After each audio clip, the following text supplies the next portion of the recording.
Okay.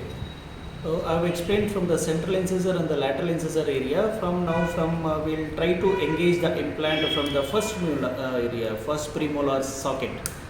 That is central, lateral, canine, and this is the first premolar socket. You can have a look. This is the first premolar socket. You can see the angulation is towards the midline and little palatal. You can perforate the nasal floor from the first premolar area also. I'll show you how. I'll start the osteotomy now. You can have a look.